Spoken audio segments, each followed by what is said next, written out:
go out to the offset. Then you have to set up the plates on the machine. So there's like some setup costs, slap on the ink and do all the things.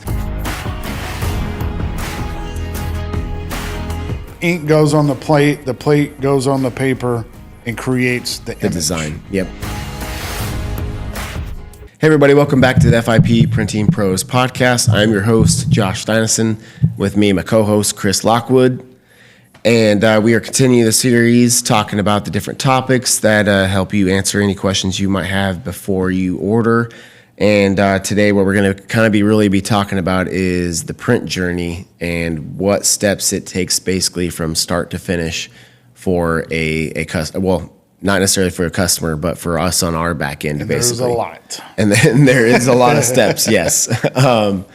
And to start with, obviously, is really, I mean, it starts with the customer. Like, what are they looking for? Yeah. They're coming to us what they're looking for, and presenting and maybe they don't even know they need a little help necessarily. Who knows? I need a thing printed, and this is what I'm using it for. What do you recommend? Yeah. So sometimes we will get recommendations. A lot of times, though, I'd say 80-90% of the time, people know what they're wanting, and they just come in and tell us. And so from there, then we move on to basically the design. And the elements of the design, getting that put together. Well, first of all, I guess quote. So, the quote first. How much is it going to cost? Yep. And that depends too. Some of our customers, they've just been with us so long and they trust that we're not going to try to rake them over the coals or anything like that. And we're going to be competitive within everybody else. So they'll just say, I need this, just get it done for me type of thing. But most of our people, they want a quick quote just to know what to expect. Or they give us a budget to what they're working with, and we try to work within that, and tell them what they can do with that budget. Yeah, well, like in our case, we have to get approval for over a certain amount. So it's like, how much is this thing going to cost? Then we get the approval, and then we can, it all depends on your setup. But you're going to get some kind of quote. At least it's going to be put into the system. Yeah. Once that's approved, now we go into the design phase, the graphic design. Yep, and so then that just really depends. Are they providing a print-ready file, already pre-designed, have the, crop marks and, all that, bleeds if need to be bleeds, or are they presenting, here's the elements of the thing I need, here's a picture I want to use, and here's the words I want to use, but you put it together for me? Yeah. Whatever that looks like, and then we present it, put it together, and then send a proof. And again, these are the things. I would say this is one of the parts where it gets delayed. For us, if we're doing the design work, I only have one designer, and she's dealing with hundreds of orders a month. So she can get bogged down sometimes. I'm eventually hoping with growth that I can bring on another designer, then make life a little easier for her. Yeah. But with that being said, also the other sticking point is she'll send the proof, but then the customer won't approve it immediately. And so that's a big key, I would say, is to make sure you're keeping an eye on, ready to look for a proof when it does come in. So that doesn't delay the process, and then you don't approve it for 3 to 5 days. But I need it tomorrow. Yeah. Oh well, that gets us to the next phase. That's not always an easy thing to just whatever. Depends on what it is. May not be able to be done in one day, because the next step is depending on really the size of the order. Well, first and foremost, after the approval, now they have to put the design into printer spreads. If it's, and basically what that means is, let's say it's a business card. They have to take that one business card that's created and now lay it out onto how many it can go up on a piece of paper. So business cards can fit 25 up. 25 meaning there's 25 rows. Well, no, 25 individual total between rows and columns. Okay, so 25 business cards on one sheet of paper. So, okay, let's back up so we keep on track. You come in, you do the consultation. This is what I want. You do the graphic design, which is called the proof. Yep. The proof is submitted. It's approved. Now we go to print, and now there's steps within the print to where you have to make sure it's laid out properly based on what machine you're going to print on, based on how many prints are going to go on per piece of paper.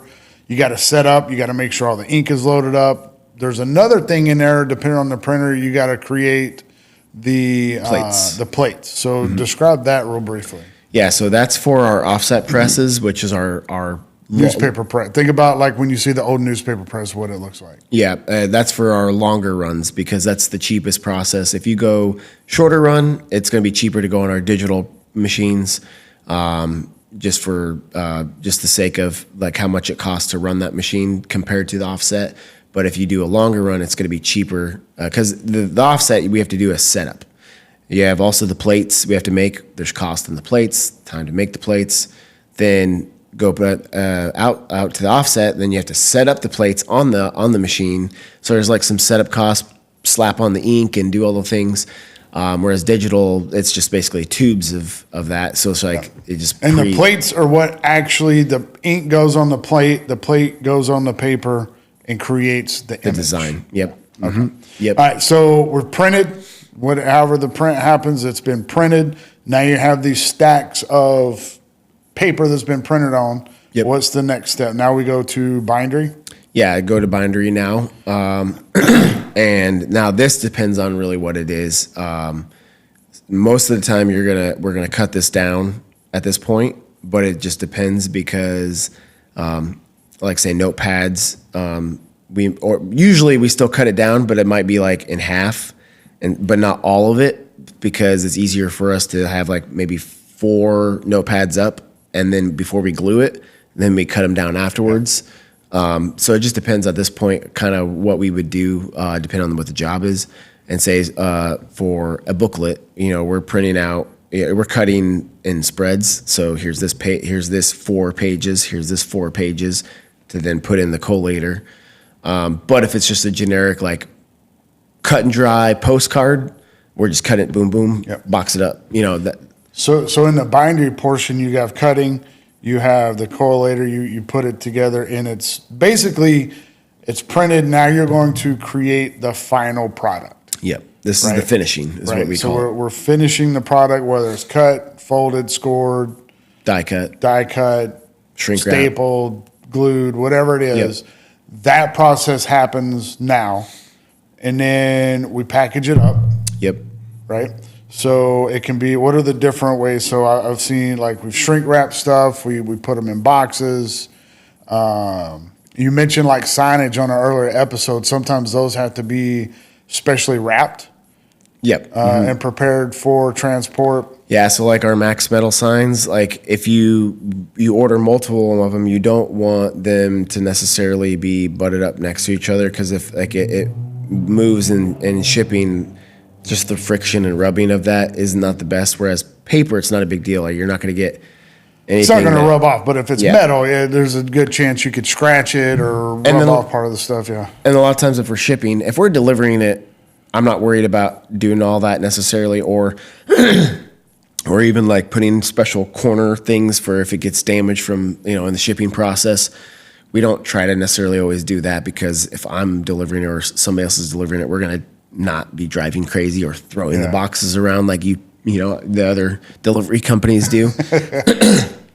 But that's kind of the things to keep in mind. That's basically the whole process. But what I want to give the reason why we're saying all this is because I want to give an example. Is because a lot of people think that like sometimes they're like, oh, I want this tomorrow. Well, sometimes that's not possible. So like, I'll give it an example. We do this job every month, and it's usually about 56 pages. It's a newsletter. They asked for a different timeline this last month and wanted it by a certain date, but they wanted to give us the final artwork by this date and wanted it by this date. And there's no way it could happen because just from if everything goes right, which we try to plan not to give some buffer days in there just in case, because machines happen or we're super busy and you just can't boom, boom, boom, go to the next thing right away. Like sometimes this will sit here for like one day because we're working on this project. then we'll jump into this one. So like, just depends. But even if everything went perfectly right, it takes 2 days to print the insides of that because it's a larger quantity. Then you have 1 day to print the cover for that, again, larger quantity. And then you have 1 day. Well, first of all, then you have to cut it down, and then 1 day to run it on the collator. And that's if everything runs exactly smooth and we aren't too crazy that something else is in the line ahead of that it can't.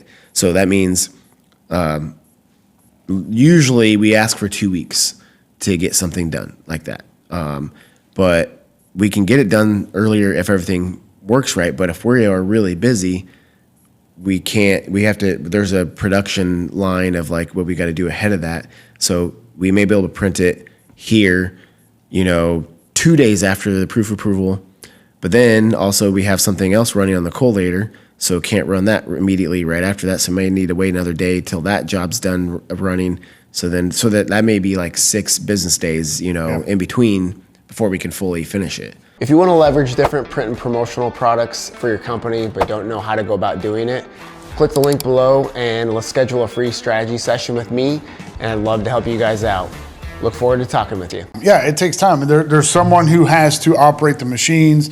In between different things, you have to do maintenance. Yep. You got to make sure that you could run out of certain of the material. Yep. If you got to change out the wire for the staples, if you have to change out the blade on the machine that's cutting down, like there's a lot of things that happen maintenance wise as the product is going through to ensure that there's not a big issue later on. Yeah, and also the thing that we a lot of times do is why we don't like to just print, cut, collate is because you need some time for the ink to even properly dry. Yeah.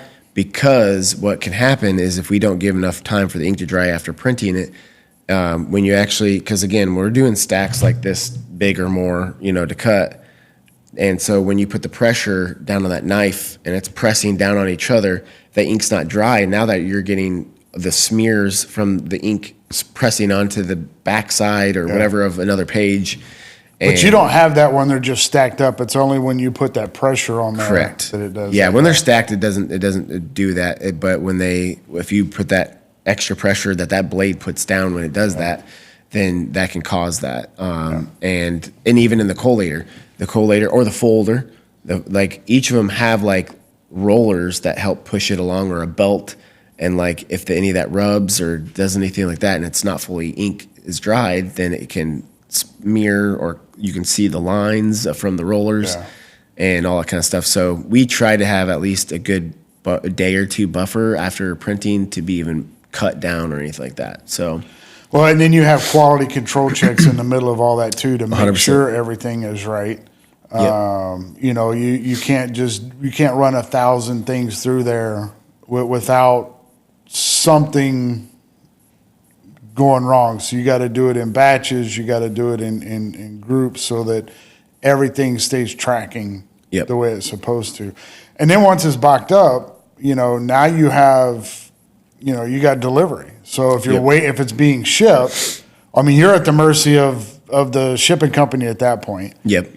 They come and pick up every day, but if you're if you get the job done an hour after they've been there, like you got to wait till the next day, or take it to them directly. Yeah. And then you have the delivery time. So that's a person who has to load everything up. They got to plan out their route. They got to make sure they have all the paperwork. Not to mention, even before that happens, all the boxes have to be labeled. Everything has to be checked to make sure you got the right amounts and all that kind of stuff. So Yep. Yeah, the key is when you're thinking about the journey of your product. It's like when you go to a restaurant, there's certain things that happen before the restaurant opens.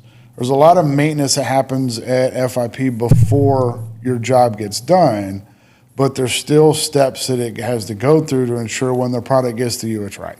Yep. And that's the whole goal. So you have to allow enough time to be able to do that. Now, some things can be rushed. Money does a lot of amazing things to make things happen quicker. But you also have to put yourself in the mindset of all the other customers. they want their stuff done right away too. And so, plan enough time to get your job done, so as soon as you have a project, that first step of getting that consultation should happen right away. So now you know how long it could take. Yep. Especially if you have to order special product again. Yeah. Like that's going to take time too. So.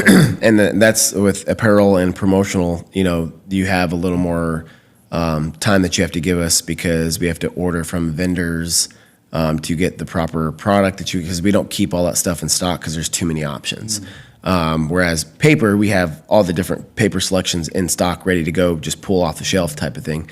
But like promo items, there's over 500,000 products. I ain't keeping stock of that and paying for that.